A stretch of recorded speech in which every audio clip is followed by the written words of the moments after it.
hot button topic. There's so many different thoughts around exhibitions. I think for some weird reason, exhibitions is like a it's like a bad word. It's like swearing in tennis. It's like, oh, exhibition, which is funny. I think until I started really covering quote unquote tennis and like having a podcast about tennis and all that stuff, I never really got that. I've always loved exhibitions and everything. But the more and more you get into tennis and covering tennis, you find out that tennis has become this bad word, or not tennis, sorry, exhibitions has become this bad word. And Nick, I want to ask you, like, when did you realize, or have you realized that for some reason exhibitions is this sort of bad word in tennis? Not consciously. Not consciously, but it is something that I guess it's like when you've thought about it and we've been talking about it online, it's just one of those things that like I get fed up with people moaning about things, and this is just one of those things I think is stupid to moan about. From what I can gather, I think there is a snobbery when it comes to exhibitions, that you're just playing for money. You're not playing for points. You're not playing for anything meaningful in terms of prize. There's no pride of any kind involved. Or exhibitions isn't a proving ground of any kind. You're just there to make money. And for some reason, there's this snobbishness about it that might come from the fact that that's always been in tennis, because there was a snobbishness about playing professionally, let alone doing exhibitions. So I think there's an element of that in it. I do think we talked about this on a couple of episodes ago about there's this elitism about, like all tennis has to matter and nobody can work out how to make exhibitions matter in the overall narrative of the season, because let's face it, we're not going to talk about Six Kings Slam again, which is what's prompted this. Like it's not going to figure anywhere in the story of anyone's season of any of these guys who've played it. So I think there's that. And then I also think that exhibitions also are getting a bad rep at the moment because of the whole calendar discussion, because people are using it as a way of undermining when players say that the calendar is too long or there's too much tennis or things like that, and say, well, you're complaining about this and then you're going to play exhibitions because, well, clearly it doesn't bother you that much because you're finding a way to play.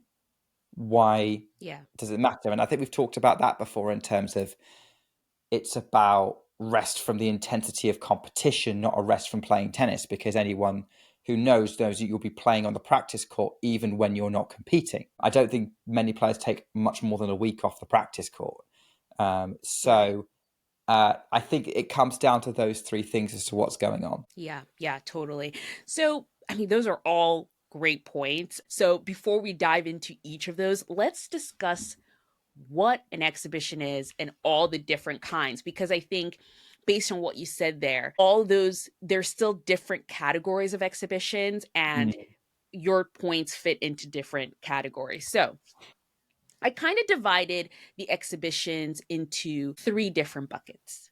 We've got the what I want to call sort of cups slash charity type events. And when I say cups, I loop in all of the sort of Hopman Cups, all the exhibitions in like December, Six King Slams. I'm putting them all in the cup bucket. Garden Cup. Garden Cup, they're all we'll come to Laver because I feel like they have a cup at the end of their name, but they're all a little different. But I'm putting them all in that sort of bucket. They're the sort of very clearly for money exhibitions. Yeah. So there's that.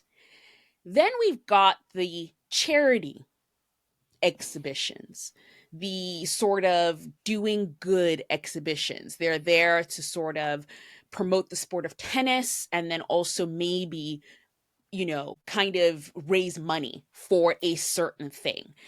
With that, I am looking at when Casper Ruud and Nadal at the end of 23, they did like this sort of tour of South America with some tennis exhibitions, or when Fedal, Roger Federer, and Rafa Nadal, they did a whole exhibition in South Africa for a charity. So there's that. Then there are the other quote unquote exhibitions that I feel like are on a different level, where we have Laver Cup and the UTS, which is Ultimate Tennis Showdown, which is, I think they're in a different bucket as well.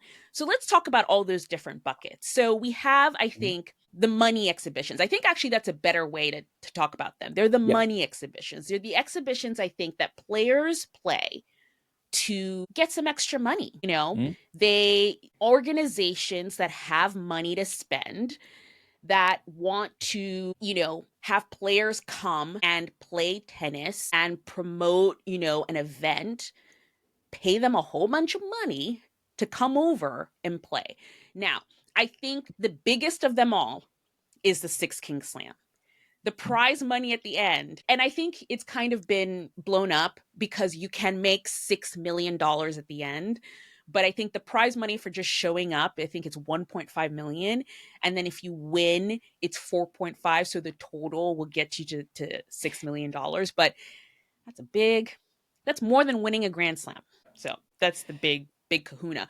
But you have other money events like the ones that you talked about, the Garden Cup, which happens in December in New York. Now there's going to be one in Miami this year. We've got the Hopman Cup that was in Italy. Am I missing any others? There's so Um, many I think there's usually things. some kind of Netflix exhibition. There was like the Dal Alcaraz last year. I don't know if they did another one this year. Yes, yes, There's one in Abu Dhabi that usually gets held around Christmas. yes. I forget the name of, but that and that would just be the Abu Dhabi Open, but I think that's now become its own tournament.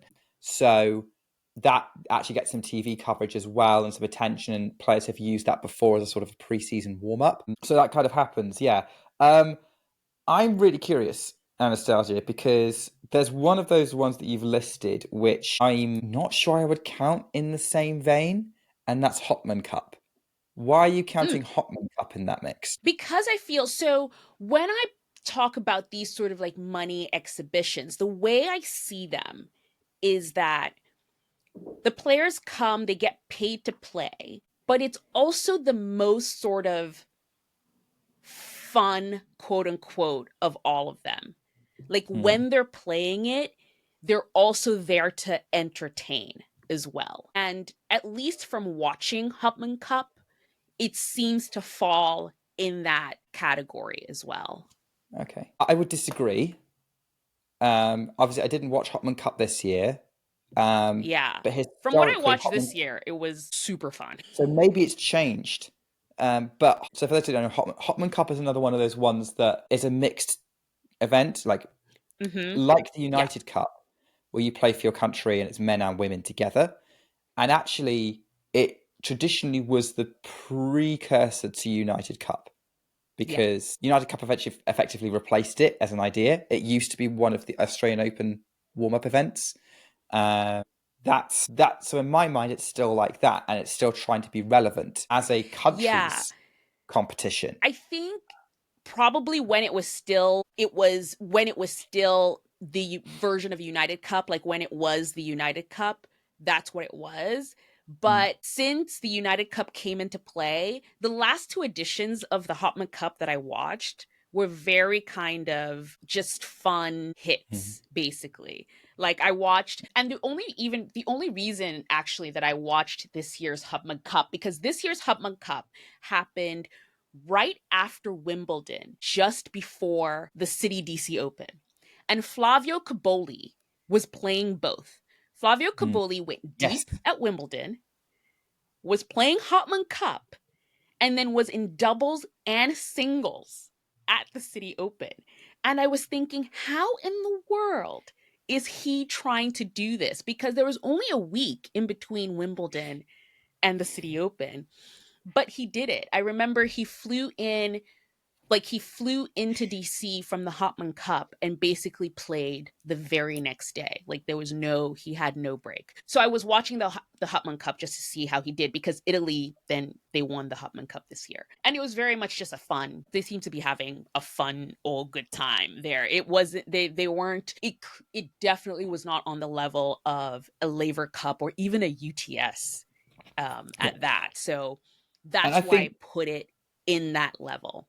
I think that's fine. Fine. And I think fun is an important word to use when talking about exhibitions because I don't think we actually discussed what is an exhibition. Like, we haven't given a dictionary definition or a ground pass definition of Yeah. what we mean by an exhibition. Like, we've just kind of gone into like different types and things like that. So for me, exhibitions are events that don't count for any ranking points or any kind or hold any kind of historical prestige in terms of the history of the sport, or there's any kind of pride at stake in terms of playing for your country or trying to achieve something. You're either there to make some extra money, or mainly, as to be honest, you're there to have fun playing tennis, because I think pros find it hard to have fun playing tennis because it's their job. It's what they do day in, day out. How many people have fun just doing their job? Very few Yeah. of us. So that's a key part of it. And also, it gives them opportunity. Like, when you're in competition, unless you're Alexander Bublik, you're not going to be doing kind of the more experimental tennis shots. And so that's where exhibitions come in. You're trying to entertain not just by the intensity of competition, but also showing off what you can do. And it's an opportunity to kind of show off a bit. And so I guess that's what it means by exhibition. An exhibition is, it's not official, it's not for pride, and you're trying to entertain in a different way. I don't know if you want to add or tweak that definition, Anastasia. No, that definition definitely works, and I will come back. I think we should come back to why players play exhibitions once we've Yeah. gone through all the different levels. But yeah, so that's definitely the first section. I think of, pay to play, if we want to call Mm. it that. The second grouping that I want to say, I think it's pretty self explanatory, where it's more sort of like to grow the sport and as a charitable event, which is more towards what Rafa was doing in South America with Casper Ruud. It's bringing tennis to maybe places that tennis doesn't go to often. We always talk about, for example, oh, wouldn't it be nice if there was a Grand Slam in South America, or, maybe a Masters 1000 in South America. And Casper Ruud and Rafa Nadal at the end of 23, they did this entire tour of different South American cities, and they played all these matches in those cities. Or, for example, when Roger Federer and Rafa Nadal played a tournament for charity in South Africa. There isn't a big tournament in South Africa. And here are two of the big three playing a match in South Africa. It wasn't for points. If you watch, I think you can actually still, if I can find a link to the event, I will post it in the description, because I think it's still online somewhere. And if you watch it, it is clearly just a fun. They actually had Trevor Noah, who's a South African comedian, playing with them as well. Like, it was a totally fun event. So yeah, so that is also in that sort of charitable, bringing tennis to a place that it doesn't usually go to event. Okay, yeah. So I think that's important as well. I don't think I mentioned charity, but you're right. Like, it's about sort of using your resources to raise some money, or, you know, going somewhere. And like, even in places like the US, where like not every, like a big country like the US, where you can't necessarily get to New York for the US Open or California for Indian Wells, it's a great opportunity to kind of sit back and enjoy some tennis closer to where you are. Yeah, Maybe if you're in the UK, Wimbledon tickets aren't easy to get hold of. Maybe, you want to pay some money for a ticket. That's worth doing. And I think of all the exhibitions, these are the ones that are the least controversial, I'm going to say. I don't yeah, think you hear many people saying that these kind of exhibitions shouldn't happen, not unless you are really, really like deep into the everything has to matter camp. Um, right. so I don't think these kind of exhibitions are controversial. Correct me otherwise. But Yeah, we don't no, see them very they're often. totally not. I think you're right in terms of mostly they're not. I think it's mostly, like you said, people who are just like everything has to matter, or when it comes to the schedule. And Yeah. I know, for example, Casper Ruud didn't really have a great 2024 season, and a lot of it was attributed to like, oh, maybe he should have taken a break instead of going to play exhibitions, you know, throughout the month of December, basically, with Rafa Nadal. But different topic for a different day. We will probably talk about schedules at some point. And then the last two, which I think we will put in the same bucket, I would say these are exhibitions, or even should we be calling them exhibitions, or are these just tournaments that are not part of the main tour? These are just Mm. separate tennis tournaments that do not exist in the sort of official tour. And I would list under this Laver Cup, UTS, maybe World Team Tennis that happens in January, kind of December, before the season in Australia starts. And these are tournaments that players play for points within those tennis tournaments, within those systems. They have a trophy, they earn prize money, um, they get appearance fees to be in those. These tournaments happen, every year at this point. And the reason I'm separating them from exhibitions, and should we even be calling them exhibitions, is because at least for Laver Cup and UTS, a lot of players seem to take these tournaments very seriously, in the Mm. terms of, with Laver Cup, with Team Europe and Team World, some players take this seriously, as in they want to win for their side. The Mm. coaches who are coaching them take it seriously, as in for the coaching part of it. With UTS, they're actively trying to see if they can, change the sport and make it more accessible to new fans by creating a different way of playing the sport of tennis. World Team Tennis is a totally different thing. It's like sort of like a mixed tennis event with, it's kind of like a team sport. They Mm. kind of created a tennis as a team sport kind of vibe. So that's why I kind of want to separate them from even exhibitions. Do you agree or no?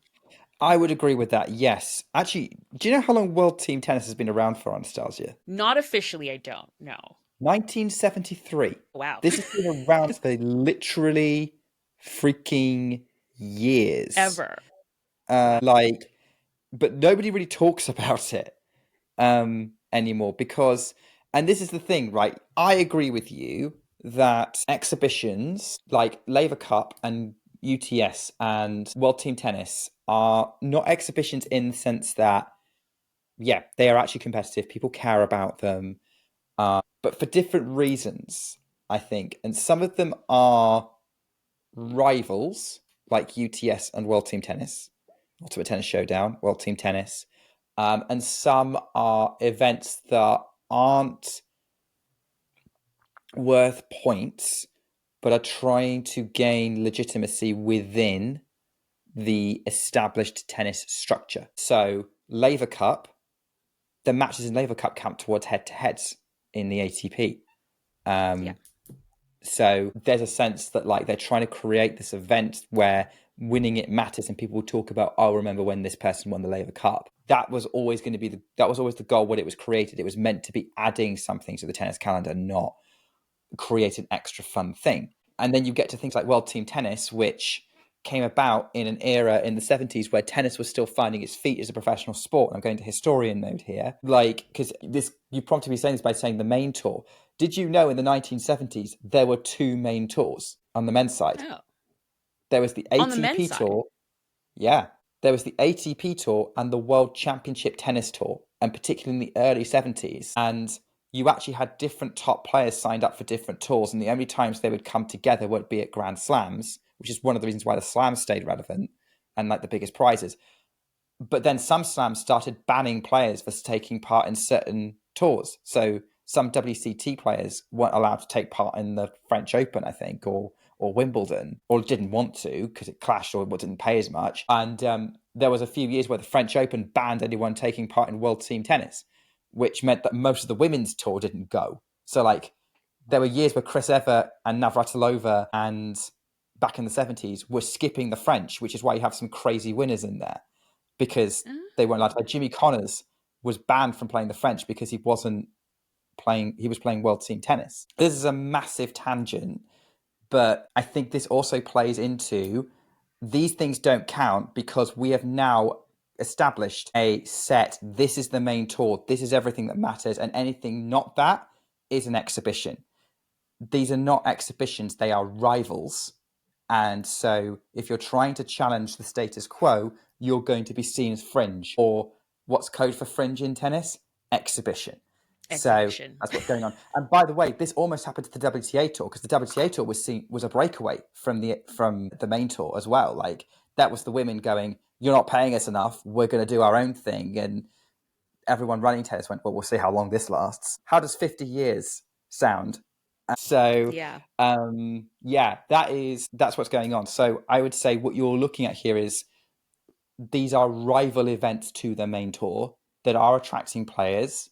They have been very smart with their scheduling, because they've realized that the main tour and the point system is so ingrained that players can't play at certain times that without hurting their careers, but they can still grow their own brands and attract people and do that. So that is what's going on with things like UTS, World Team Tennis. Laver Cup is different. Laver Cup tries to exist within.